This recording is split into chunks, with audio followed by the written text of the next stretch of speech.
This is Ace Coach. Welcome to the show, Margaret Jane. It's an absolute pleasure having you on today. Thanks, Sabi. Thank you so much for coming on. We're going to be talking today about you and your practice, learning more about what you do and how you help your clients. And to kick things off, I always like to know. I allow my guests basically introduce themselves. Could you tell us about you and what you do, basically? So I work, having had quite a long career in corporate, I work now as an executive coach. Okay. And so my role is to enable other people to do a better job at what they're doing. And it's not to say there's anything wrong. It's just that in life, if you're a smart person, you want to keep improving. And normally I'm hired because there is some specific problem. And so my background has been in turnarounds and mergers and acquisitions and quite a deep professional background in finance and technology and problem solving, I guess it is. So I've been hired many times to come in my financial capacity to figure out why something isn't working as well as it could be Mm. and turn things around. So now I work with chief executives and senior executives um, to cause them to see things differently so that they're able to find the solutions. So Mm. sometimes I can see the solution, but I'm not going to say what it is. Mm. I think it's more powerful when somebody discovers it within themselves to realize that they were thinking about something in a particular way and there is another way to think about it. And that just in that moment, it opens up things which help them to see the reality of the situation rather than their attitude towards it. Mm. Mm. I love it. And how long have you been an executive coach? Um, Probably about 10 Oh, years. wow. Yeah. So that's following. I kind of was in doing this kind of work in any event as a consultant. Mm. I And see. Okay. I've done that for 30 years. So I've been working at this stuff for about 30 years. So I it's just allowed me to wear a different hat so that I can just be the coach now and not do the assignment. I'm able to be more effective for more people this way. I see. I see. Because Yeah. if there's one thing I know about coaching, the difference between coaching and consulting is that consulting, you actually, it's kind of like done with you kind of thing, and then coaching Yes. is done. You do it basically, and I guide you through kind of thing. Okay, okay, yeah, yeah, Yes. yeah. That makes sense. And I always like to know what inspired you then to switch from consulting to becoming an executive coach. Right. Yeah. Well, it was going into situations where I did achieve a really good turnaround. Okay. So there would be a really bad sort of situation, probably financially, Hmm. and I'd work through all the issues that were causing that and sort of work with different people that were impacted by that. And gradually the situation would be turned around so that the company was going well and I worked myself out of a job, which was good because it's very satisfying to do that. And then I would find after about 2 years, people would come back to me and go, oh, Margaret-Jane, I really, really want you to come back and do this and this. And I'd think, oh, do I want to do all that again? Because each situation is actually brought about by the way that made me think, well, maybe if I could get them to see what I could see, they would be able to do that for themselves, and that that they would be I'd be more valuable to them personally, and their ability to perform if I could ask the right questions. So when you're as a consultant, you produce a report Mm. and you don't get involved in personal conversations with people and so forth. But when Mm. you're coaching, you do have a certain acceptance of being able to discuss, various issues that people are dealing with personally as well, so that you understand how that's impacting on their job and their life and so forth. Um, and that obviously has a really big impact on how they're working. So I didn't really feel like I had the license to be able to say anything personally when I was working as a consultant. But now it's really great. Mm. And I rejoice in that because everybody is a human being. When you go to the office, you're still a human being like the person you would meet socially. And to be able to have people be more human, to me, is a great advantage. I love that. I love hearing coaches in origin stories. I've heard so many so many interesting stories. Like coaches have such interesting background, and it's really good to hear. Really good to Mm. hear. I am always curious though. Who do you currently work with, or who do you prefer working with right now? Like, how would you describe your ideal client? Okay, so I like to deal with people. Well, I find I'm naturally attracted to, or people are attracted to me, who are what I would call experienced people in business. So Mm. they they've done everything right.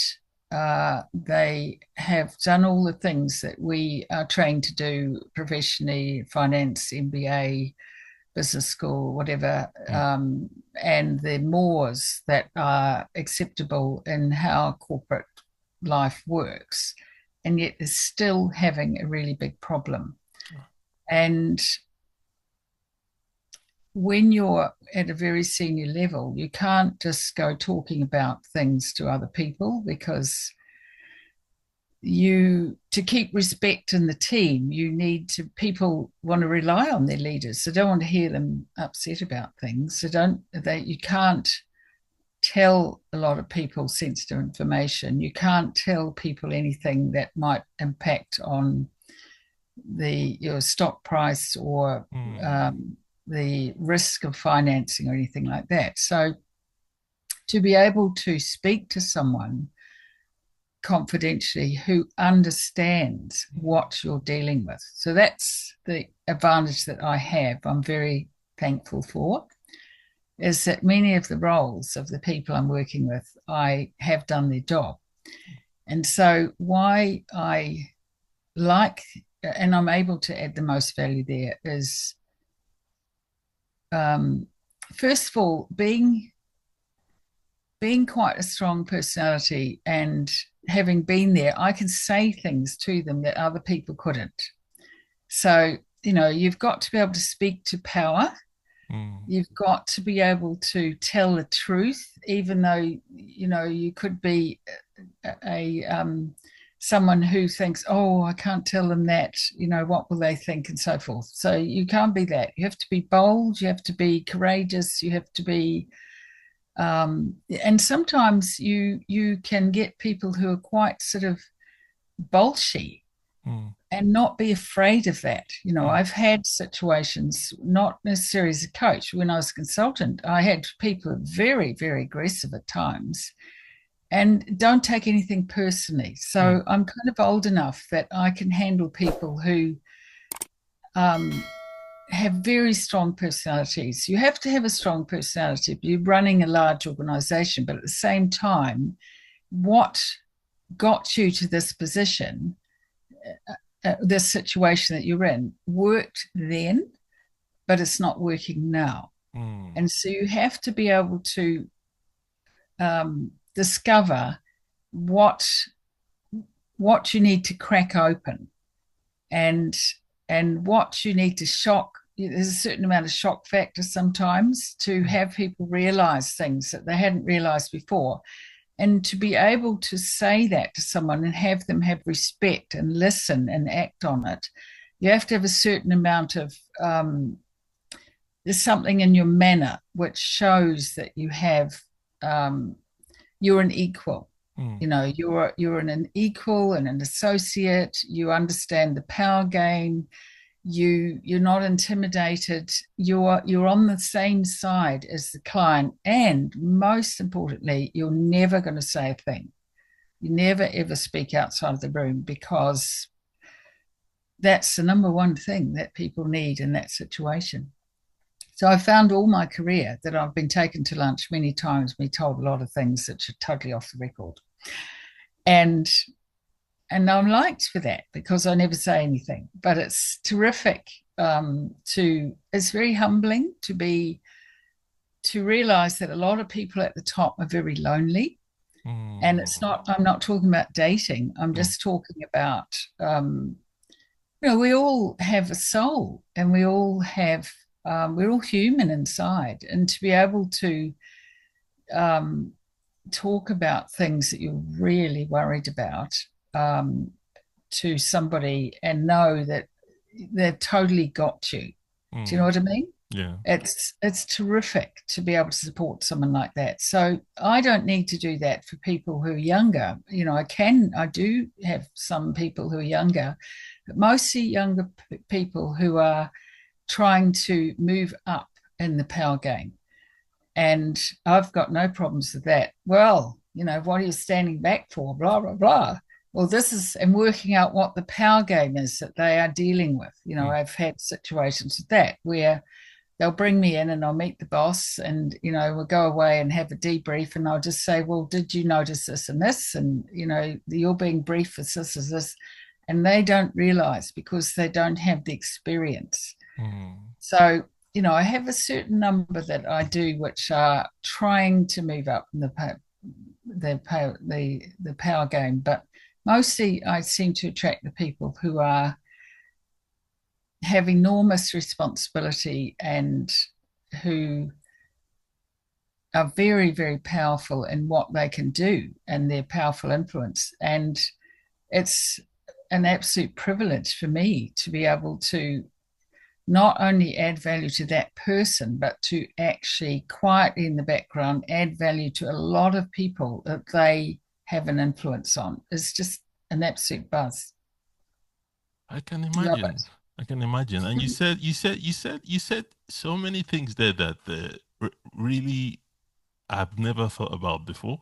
One, you said it's lonely at the top there, and you're spot on. Mm, Like, all these guys that are running probably multi-million dollar, possibly billion mm, dollar companies, like who do mm, you talk to at that stage when you have things to deal with, like, mm, and when you don't want to come across as vulnerable, like you say something that mm, confidentiality aspect of mm, things, or say stuff that could go out mm. there, like not to bring I don't know if you saw the one with that they call cheating with in the baseball. I don't know if you saw that there was a CEO of this billion-dollar company.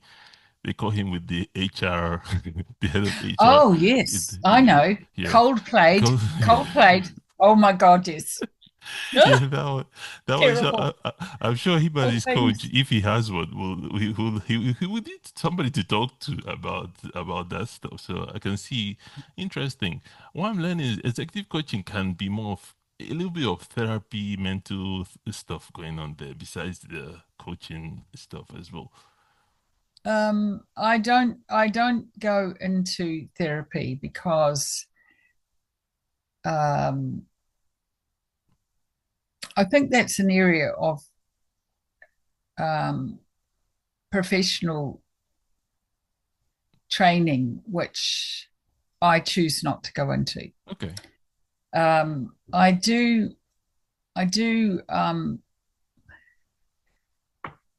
I relate to people on a personal level? basis, Yeah. and I really appreciate getting to know them over the period of, could be 9 months or something for a year of coaching with them.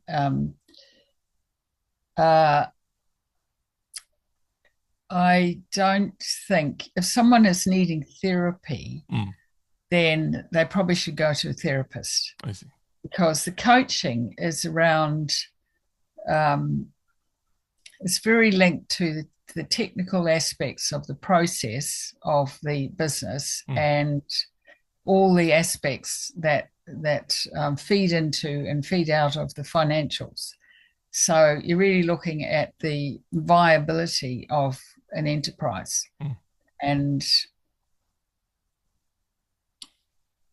the all the individuals involved have an impact on that. mm, And you can address certain things about the individuals, because it could be, for example, that you go in and you have somebody in a senior position who says, "Oh, these people don't listen to me." mm, But then if you go and interview, say, 10 people, give them 10-minute interview, and you ask them a couple of open-ended questions. You don't tell them exactly why you're trying to find out information, but if they trust you, you tell them at the beginning you're not going to say anything outside of this room, and could they just answer these questions? And because they are invited by somebody who's senior, they will come in and do the thing. And I've found that it's only people who are dishonest who will not answer the questions. mm, And that's fine. I mean, they'll give you some silly answer, but the people who genuinely are genuine people, they will give you a genuine answer. So you get a very good uh, idea of the cultural narrative that's going on. So it's like people have an assumption that this is the status of how things are in this team or this company or whatever. And then when you go and talk to the people who are leading that organization about, well, you have an overall viewpoint of such and such, that can often be really shocking to hear, because the people who are leading it have their own perception of why these people are not performing. mm, And then the people will tell you what's wrong. And then you can see, oh, well, this and this and this needs to happen because these people have an attitude for a very good reason. And there's just been a lack of communication mm, or a lack of commitment, or they have communicated and for whatever reason people are not incentivized to listen. mm, So when people who hire me, uh, they are interested in the personal things, but asking open-ended questions about the business or what's going on in the team and so on isn't therapy. You see, it's just sort of it gives you a clue, and if you have some experience, you can be fairly astute about when you're being lied to and when you're not. mm. Interesting. And even that in itself can give you pointers to where to dig deeper next. See? Mm, So you keep digging until you discover what the hell is going on. mm. Very, very interesting. Very, very interesting. And I guess in that case, when you work with clients, yeah, what are some tangible outcomes that you help them get? Okay. Yeah. Um, well, I mean, that one in particular. Oh, so that example that I've just said to you. Mm, So I can think of one of the situations where I did that, where, unbeknown to me, the chief executive was sitting outside the boardroom as I spent the whole day in the boardroom, and I had people coming in every 10 minutes and asking these three open-ended questions. And then we went out for dinner that night, he and I, and he said to me, "What were you telling them? What did you say in there?" Because they all came out smiling and they're never happy at the office. And the only thing I could conclude from that is that they had actually been heard. And mm, acknowledged. And I didn't listen to complaints as in people telling on other people, that sort of thing. I just want to know, what is your main issue and what have you done about it? And then you discover where people have tried, and basically, so this particular executive came back to work the next week. When I went there, it was I flew to a location where I would go for a week and work there for a week and then come back. And he came in on the Monday and he said, "Well, my wife wants to thank you for the coaching." And I was like, "What?" And anyway, what it was is that the underlying thing in his behavior that was contributing to the lack of productivity in this organization was that he wasn't noticing the people there. He wasn't acknowledging them. He would come in, just go straight into the office, and he never say hello or, how are you or anything. And they even had a routine where if there was a birthday of anybody, they would always celebrate it. They would have a morning tea and everybody come around and have a piece of cake. He knew nothing about that, and they resented that. It was like you can't thrash people and hit people verbally or even mentally, and then not appreciate them. It just doesn't work. And then what another thing that came out of that was their whole business was sales driven. So some organizations are the way that they can make a profit is to have the most efficient processing operation or the most efficient logistics operation or something. This particular one was sales. So they were basically, the whole organization was about sales. And this chief executive wasn't happy with the sales results. And he could see when I asked him, how are the different people going? And I'd ask him, so what is it about the best salesperson what do they do that the others don't do? And he had no idea. And his excuse was, well, I sent him on a training course. So when I interviewed these people in the sales team, because he wanted me to get down on the sales and figure out why we're not making sales. Or not making sales as good as we'd like.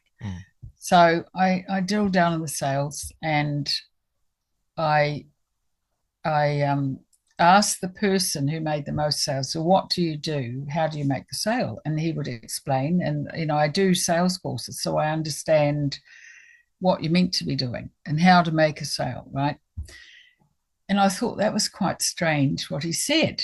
So anyway, next time we go out for dinner again, me and the chief executive doing the debrief. I didn't mind.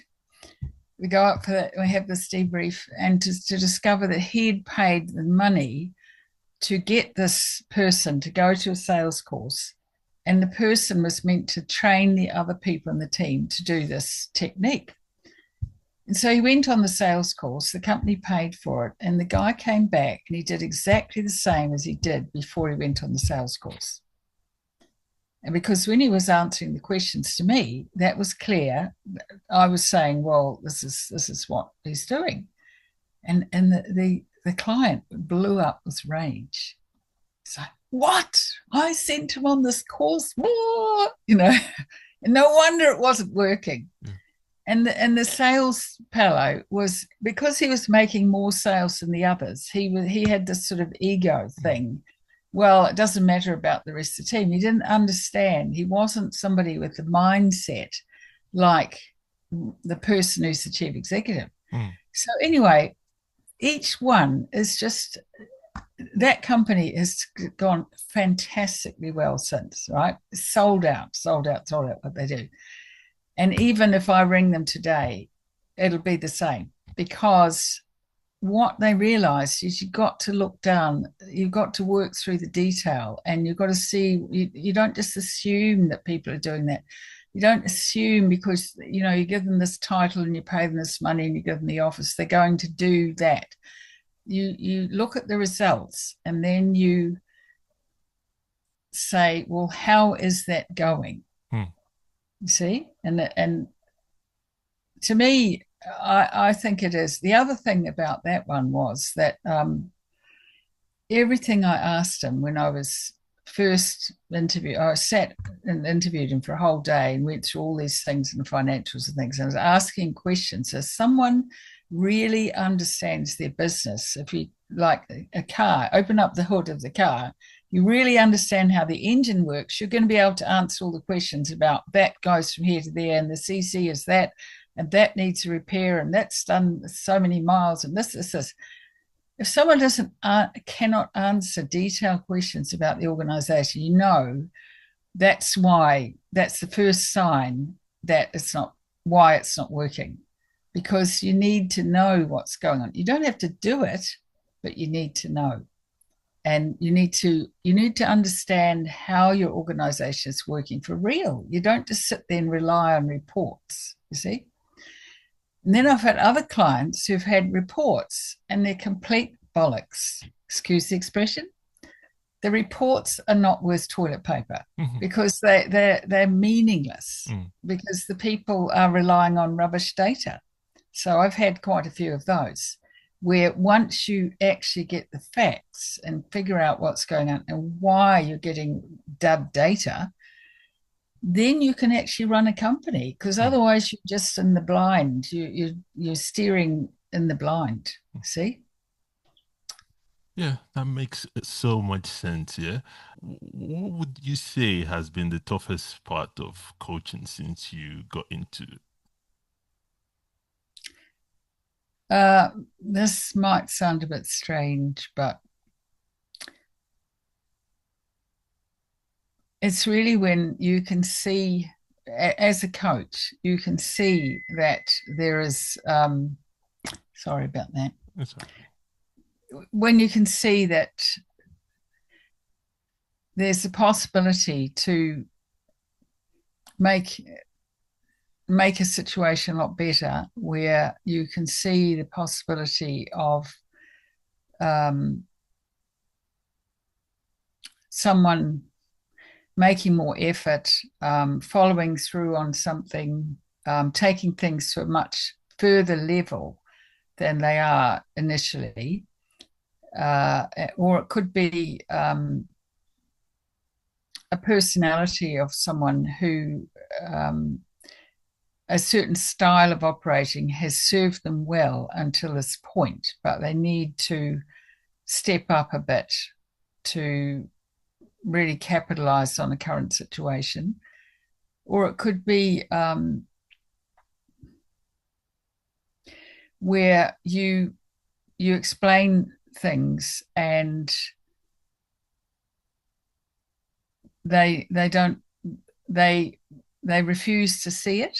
Mm. So I'm not pushy about it. I kind of open the door. And when I was first doing this work, when you can see really good possibilities of doing things, it can seem quite frustrating, like you you haven't succeeded, or you can feel like you could even judge them in your mind Mm. for not doing what you can see that could be done, and you could be wrong about that too. Mm. Um, or other times it could be because there are things going on for someone and they're not really addressing it, and so you can't really make the progress that you'd like to make. So the challenge when you're first starting in this work, where you are being quite influential in a way, is to recognize, like Shakespeare said, to have the wisdom to know what you can change and what you can't change, Mm. and to be satisfied with it, to do your best and not be attached to what other people make of it, how they act on it. You can do your best towards the outcome, and normally it does work, but sometimes it doesn't. Mm. And I've found out long time later of things that were going on in the background that you don't know about Mm. that Okay. have a bearing on a situation. So that is one of the challenges at the beginning, and you just have to have confidence, have self-confidence that you've done your best, and think about what you've done and what you've said, and let go of it and just move on to the next person. That makes a lot of sense. And, like you said, there's not much you can do about that sometimes. Mm. It's like it's Mm. on the person. And that's why I love the question you asked me, when we first jumped on the call, how are things going? Something like that you asked me, which is, like you said, you never know. You never know what Yes, somebody has yes, day has been. So that yes, is, I think yes. that's I have so. a really good example of that where I had a situation where the owner, the chief executive of one of the largest, if not the largest, software development group in the world, he opened some doors for me into a their business in another country, and we got a pilot thing going off and going, and it was going along well, and then for some reason it just didn't go to the next level, and I couldn't understand it. And then I found out later that the poor fellow who was the chief executive in the country I was doing this implementation had cancer, and I think he died of it. And so, and I look back on that, I mean, you learn as you do things over the years, you learn, don't judge a situation, just be with what you know, and you will discover later why this or that didn't happen. And, when you think about it, if someone is dealing with cancer every day, that is just so preoccupying. How could you be leaping into new developments and things? It would just be mentally taking your mind away. But then now, when I look at it, when I have an intuitive feeling that something's not happening as well as it could do, then now being a bit more experienced, I might be able to say some things where, if you can get into the other person's world where you somehow have them feel that they're supported, Mm, and you know um, they might even tell you that something's going on, and mm, then if you say something to say, oh my gosh, I really understand that must be really difficult for you or mm, something, then they might be open then, and sometimes they will then make some kind of opening where you can then adjust to work around that to still achieve the same thing, mm, allowing for the fact that they're dealing with some big things. mm, So mm. people are human, people are getting divorced, people have somebody's just had a miscarriage, it could be anything, and it's very important. I completely agree. Completely agree Mm. because it could totally dictate how your coaching session goes with somebody like depending on the day he's had. So Mm. totally makes sense. And what would Mm. you say has been the best part then? The best. The best part of being a coach? Oh, the best part. Yeah. Oh, well, on every coaching assignment, and also in the workshops, which I've just started and will be doing a lot more of, is when I'm working with somebody and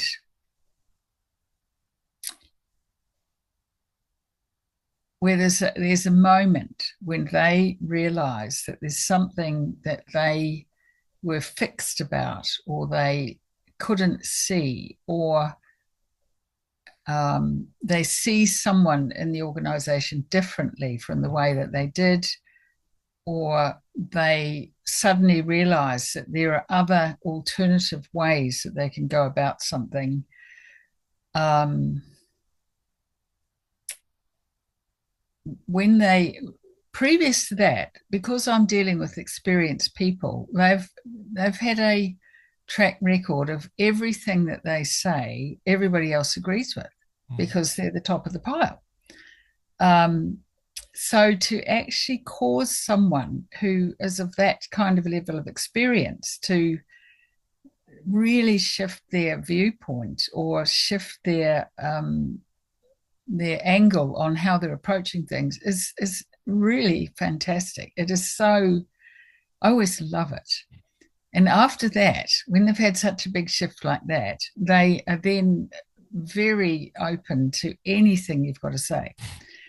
So I can give you an example of that where um, Jeff Bezos, the chief Amazon. executive of Amazon. He Yeah. hasn't been a client of mine, but Oh. um, I do I do remember reading about how he um, normally when you go into meetings, if you have senior people there, people who are not as high on the rank are not necessarily going to say what they really think, or sometimes they don't actually speak up much at all. And it's just, nature of human nature. And whereas Jeff Bezos reportedly, I've heard it out of his own mouth, he decided that because people weren't listening, and people weren't contributing as well as they could do, and they weren't necessarily reading the briefs before they had the meeting. Mm. They don't give out the briefs for the meeting until everybody is in the room, and then you all sit down quietly and read it all together. So then everybody's read it. And then he has this protocol where he is the last person to speak. So Mm. he doesn't influence anybody else there, which Mm. is a really terrific idea to encourage everybody to speak up because when you work with people at all levels in the organization, it can be the cleaner can tell you something which is they're using something rather is going on, or this door is never locked, or there's somebody in the office on Saturdays who's scamming information that belongs to the company, or it can be anything. And so, to me, you want to create environments where everybody is heard, everybody is respected, and everybody is heard. And if you do that, you really get all the value out of all those people coming to work every day, Oh wow. and That's that's terribly satisfying to discover what's really going on. yeah. I have a I, reputation for that. What's really going on, Margaret-Jane? Go and find out. oh, good. I can imagine how impactful that is because there's nothing worse than going through a session or something like that and not resolving it or resolving an issue afterwards. And I can imagine you really digging deep to it, really find out the real problem. That Mm. will help you, solve most of people's problems, that they have instead of just glossing over it in a session. Oh, that makes super sense. You Oh, don't do it sort of directly, though. okay. You just have to be really careful Okay. because you discover a lot more information by being relaxed Mm, and letting other people respond to you and volunteer information mm, rather than um, directly chasing it. I yeah. mean, you could be chasing it, but you might chase it in a way where they don't recognize what you're after, because otherwise you people who want to hide information will hide it. And also, you have to be really careful because you're a stranger in a corporate environment where they don't really know who you are. You haven't had the chance to build relationships. So you have to be um, quite diplomatic and gentle when you start to gather information and gradually build up trust. Mm, So when they discover that um, they're not going to get into trouble and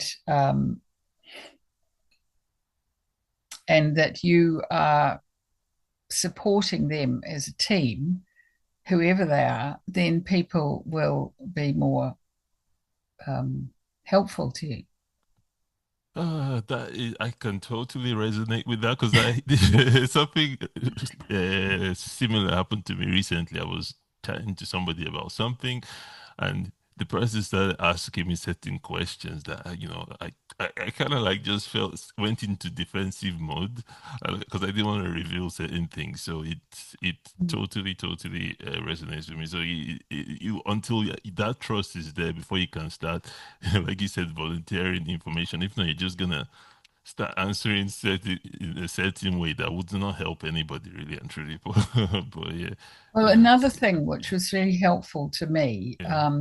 I've done quite a lot of professional development training and so forth anyway, just for Mm, my own, because I'm interested in these things. But one of the things that I learned from the coaching, professional coaching, was to actually ask the person at the beginning so that you say who you are and why you're interacting with them. And then when you ask people questions, to ask, is it all right if I ask you these things? Or would you be willing to give me this information on a confidential basis or whatever? So that, mm, or more particularly when you're giving feedback to your client, which could be the chief executive or someone who's could be someone who's got a very big ego, mm, and they may not take anything you've got to say very kindly, mm. but you are commissioned by somebody senior to that person to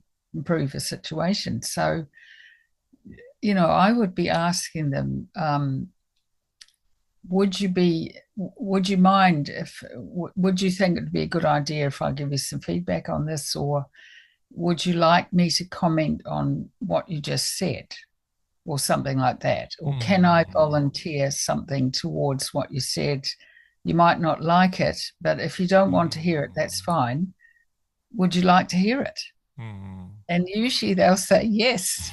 And you see, these are these kind of ways that I learned from the professional coaching, Mm, because you're getting their agreement to giving them some feedback, so they can't really turn around later and say, oh, you said this and this and this.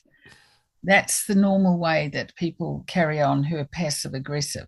yeah, Um, and when you've asked the agreement, they're already agreeing that they're going to take this information. So that really helps.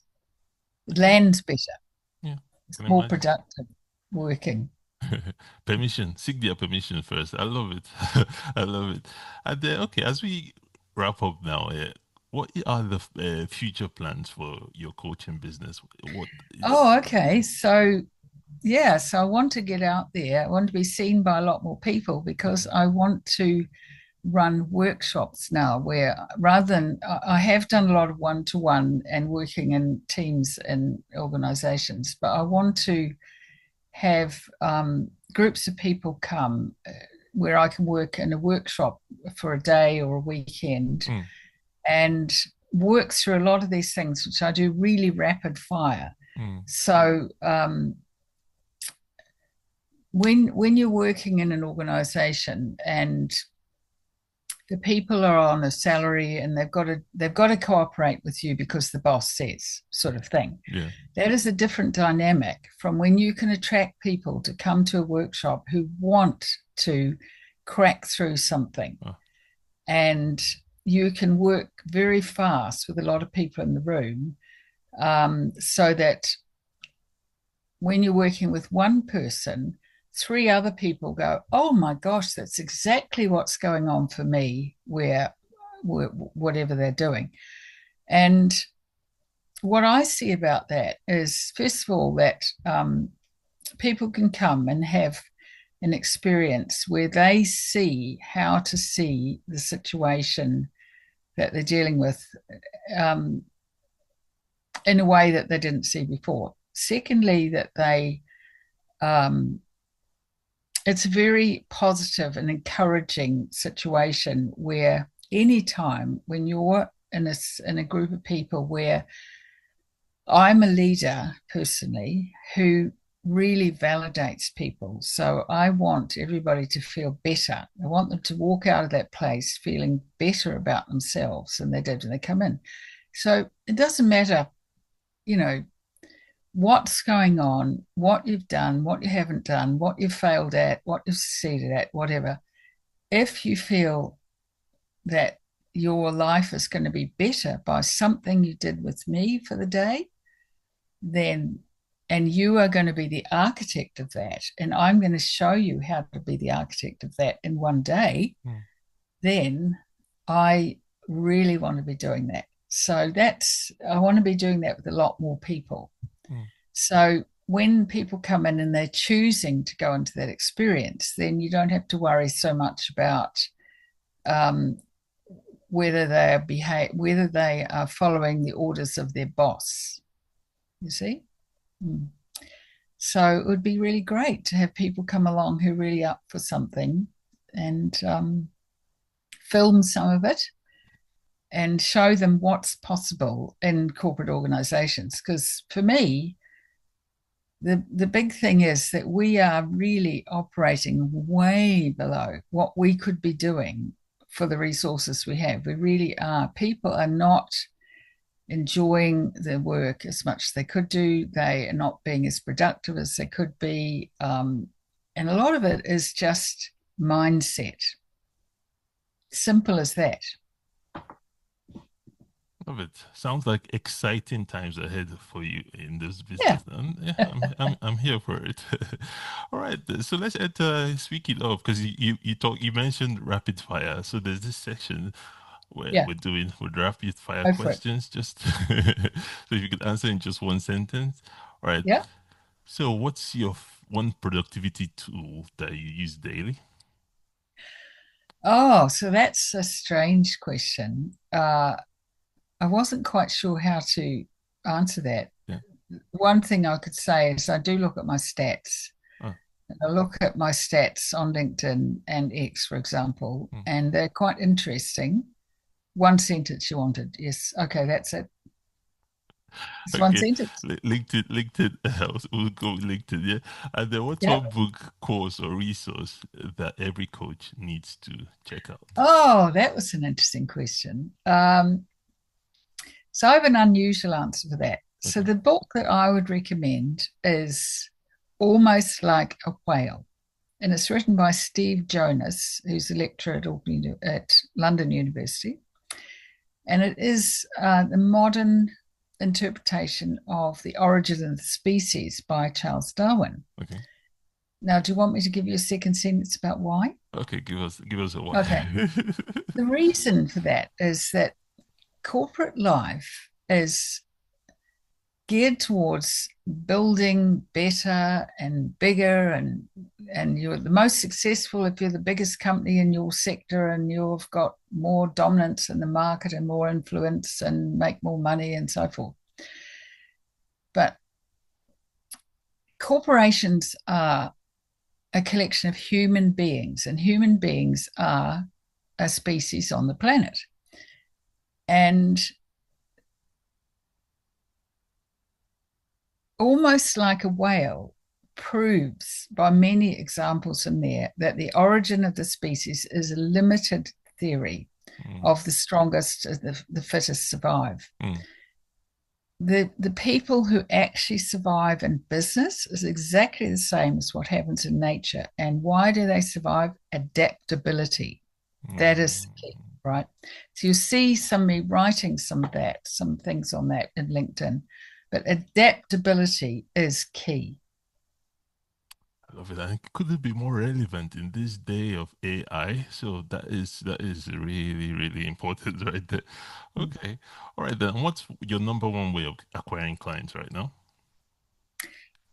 It's building relationships. It's previously I used to network a lot, but Mm, now it's more online. So okay. it's engaging with people. Okay. Love it. That's the world we live in right now. And owning running your own business is very stressful. I don't need to I don't need to say that. Yeah, I know how much stress I go through with this. So, what's your number one way of looking after your mental health? Oh, Hiking in the country, hiking in the forest and getting out into the wild is definitely number one. The number two behind that is meditation. So meditation without the exercise isn't enough, but meditation is really, really great to keep you in a good mental frame of mind. Love it. I love meditating myself. And what's what would you say has been the best investment you've made in your business?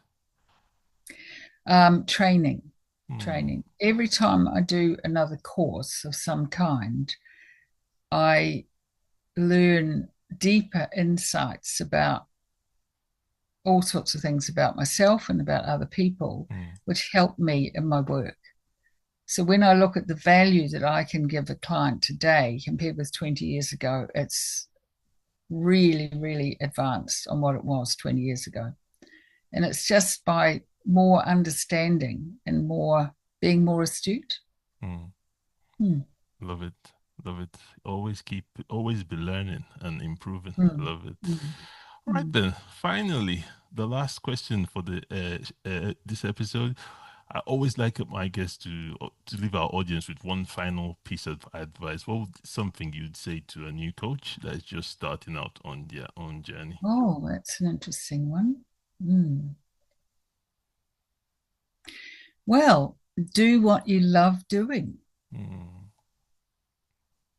Discover what it is. What's the thing that you do that you love doing, that you do better than other people. mm, So every coach has got some sort of unique personality or experience base or way of relating to people that is special to them, and discover what that is and find the way to match that to people who need you. love it. What a powerful way to wrap up such an amazing episode. I've had such great fun chatting to you with you, Mary Jane. This has been an absolute pleasure. Where can our viewers go learn more about you and possibly work with you? What's the best way for them to do that?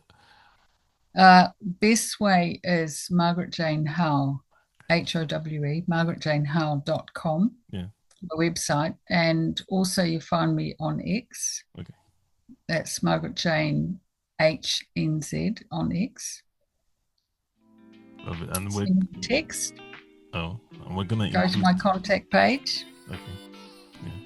We're gonna include all of that in the show notes. Once again, thank you so much for coming, Margaret Jane. This has been an absolute pleasure. Thank you, my friend. See you again soon.